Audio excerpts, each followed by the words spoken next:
नमस्कार साथियों, आज हम बात करेंगे राज्यपाल की शक्तियों के बारे में। तो चलिए आज का वीडियो स्टार्ट करते हैं। तो राज्यपाल की शक्ति जो राज्य की शक्ति होती है वो राज्यपाल में नियुक्त होती है, ठीक है। इसका वो औपचारिक प्रधान होता है, लेकिन वास्तविक मुख्यमंत्री होता है। वास्तविक इसका प्रधान होता है राज्य का, वो मुख्यमंत्री होता है, लेकिन औपचारिक रूप से राज्यपाल ही होता है, ठीक है। राज्यपाल की एक एक शक्ति के बारे में बात करते हैं।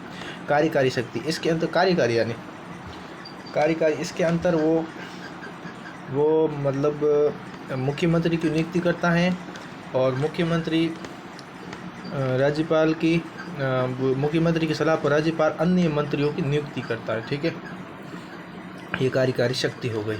विभिन्न मंत्रियों की नियुक्ति करना, मुख्यमंत्री की नियुक्ति करना, बड़े बड़े पद अधिकारियों की नियुक्ति करना जो राज्य लेवल के हैं, ठीक है। विधायी शक्ति यानी विधेयक, ठीक है। शब्द से मालूम चल रहा है, विधायी शक्ति यानी विधेयक। राष्ट्रपति के पास जो विधायी शक्ति होती है वो सत्र बुलाता है, सत्र को मतलब आहूत करता है, मतलब आहूत मतलब बुलाना, और सत्र को समाप्त करता है। और जब तक जैसे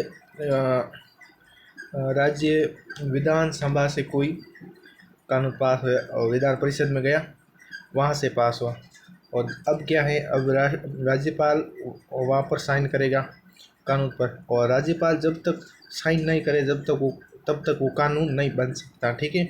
ये है विधायी शक्ति, ठीक है। समझ में आ गया होगा आपको, ठीक है। अगली शक्ति के बारे में बात करते हैं। अगली शक्ति है वित्तीय शक्ति। वित्तीय यानी पैसे।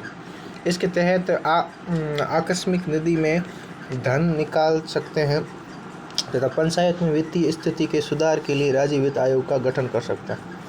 यानी आकस्मिक यानी आपातकाल स्थिति में जब संसद का कोई भी यानी ये विधान मंडल में कोई भी सत्र नहीं चल रहा हो, तब राष्ट्रपति आकस्मिक निधि से ये राष्ट्रपति नहीं, ये राज्यपाल आकस्मिक निधि से पैसा निकाल सकना है। और पंचायतों में वित्तीय स्थिति यानी पंचायतों में पैसों की कम स्थिति कारण वहाँ पर राज्य वित्त आयोग का गठन भी कर सकता है, ठीक है। वो वहाँ पर सुधार करने के लिए, आर्थिक स्थिति में सुधार करने के लिए पंचायतों में। अगली शक्ति के बारे में बात करते हैं, यह है समाधान। समाधान की शक्ति आर्टिकल 161 के तहत राज्यपाल सज़ा माफ़ कर सकता है, किंतु सेना के काट की सज़ा तथा मृत्युदंड को माफ़ नहीं कर सकता। और मृत्युदंड और सेना के काट की सज़ा ये अपने पास सिर्फ कोर्ट की सज़ा, सेना के कोर्ट की सज़ा, ठीक है। ये सिर्फ ये शक्ति ये शक्ति जो कि है अपने किसके पास है, राष्ट्रपति के पास होती है। राज्यपाल के पास राज्यपाल सिर्फ सज़ा को थोड़ा माफ़ कर सकता है, ठीक है। छोटी मोटी सज़ा ऐसे मतलब जैसे कोई जेल में गया हो उसको माफ़ कर सकता। मृत्युदंड जिसको दिया हुआ उसको माफ़ नहीं कर सकता, ठीक है। और कम भी नहीं कर सकता उसकी, जैसे मृत्युदंड ना दो और सज़ा दो, एक बार मृत्युदंड सुना दिए तो उसको मृत्युदंड देना ही पड़ेगा। वैसे सिर्फ राष्ट्रपति ही बचा सकता है, ठीक है। अभी तक ऐसा नहीं हुआ है कि मृत्युदंड में राष्ट्रपति ने कहा कि भाई हाँ इसको यार रोक दो, ऐसा अभी तक नहीं हुआ है, ठीक है। अगली शक्ति के बारे में बात करते हैं, आपातकालीन शक्ति। आपातकालीन शक्ति, राज्यपाल को आपातकालीन शक्ति प्राप्त नहीं है, किंतु राष्ट्रपति शासन के दौरान अन्य राज्यों की सभी शक्तियां राज्यपाल के हाथों चली आती हैं।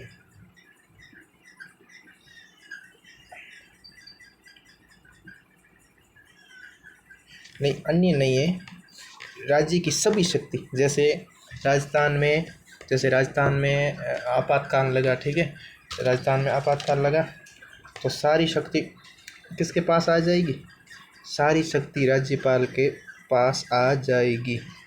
जैसे उधर ये आपको समझ में आ गया होगा, राष्ट्रपति ये राज्यपाल है, आपातकालीन शक्ति के अंतर्गत वित्तीय आपात और राष्ट्रीय आपात नहीं लगा सकता, ठीक है। क्योंकि ये तो केंद्र के अधीन होता है, तो कैसे लगा सकता। केंद्र में राष्ट्रपति सर्वोच्च होता है, राष्ट्रपति देश का सर्वोच्च होता है, वो जो कहेगा वो हर राज्य को करना होगा, ठीक है। और राज्यपाल तो उसका एक एजेंट है, केंद्र सरकार का एक एजेंट है जो हर राज्य में बैठा रहता है। और जहाँ पर जहाँ पर संवैधानिक तंत्र विफल हो जाता है, ठीक है, विफल हो जाता है, तो वहाँ पर कौन आएगा? वहाँ पर राज्यपाल के पास सारी शक्तियाँ आ जाती है, उस राज्य की सारी शक्तियाँ, ठीक है। अगली शक्ति के बारे में बात करते हैं। विवेक अधिकार, अपने विवेक का प्रयोग कर सकता है, ठीक है। विवेक अधिकार यानी इसके तहत राज्यपाल अपने विवेक का प्रयोग करते हैं। ये तब किया जाता है जब किसी को भी बहुमत नहीं होता है, तो इस स्थिति में राज्यपाल किसी भी दल के नेता को सीएम बना देते हैं और उसे 30 दिन के भीतर बहुमत सिद्ध करने के लिए कहते हैं। ये विशेष अधिकार ऐसा है, इसके अंदर राज्यपाल क्या करता है कि जब किसी को स्पष्ट बहुमत नहीं मिलता है, तो इस स्थिति में राज्यपाल किसी भी दल को, कोई भी दल का नेता को सीएम यानी मुख्यमंत्री बना देता है और उसको 30 दिन के अंदर गठबंधन करके अपनी बहुमत सिद्ध करना होता है, ठीक है। विशेष अधिकार क्या क्या है? इसके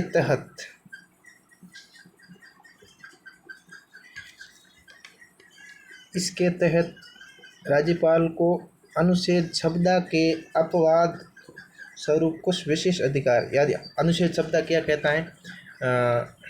समान विधि संरक्षण, मतलब यानी कानून के आगे सब समान होंगे, लेकिन ऐसा नहीं है, ये कुछ विशेष है, ठीक है।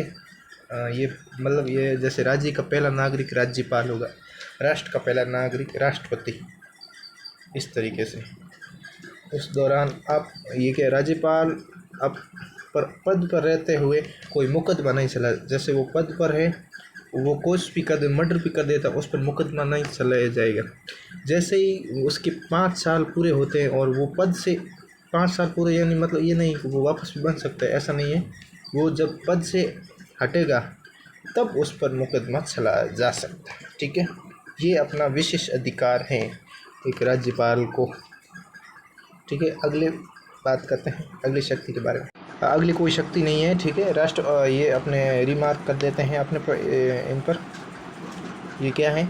राष्ट्रपति के पास जब कोई विधेयक जाता है तो उस पर वो लौटा सकता है, वीटो कर सकता है, जे भी वीटो कर सकता है, ठीक है।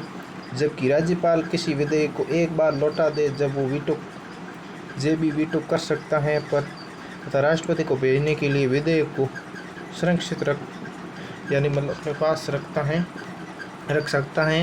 अर्थात राज्यपाल को विवेक अधिकार की शक्ति राष्ट्रपति से अधिक है। राज्यपाल को राष्ट्रपति से अधिक शक्तियाँ प्राप्त हैं, ठीक है। तो ये हो गए अपने राज्यपाल की शक्तियों के बारे में। नेक्स्ट वीडियो में बात करते हैं राष्ट्रपति तो हो गया। चलिए मिलते हैं अगले वीडियो में एक अच्छे टॉपिक के साथ।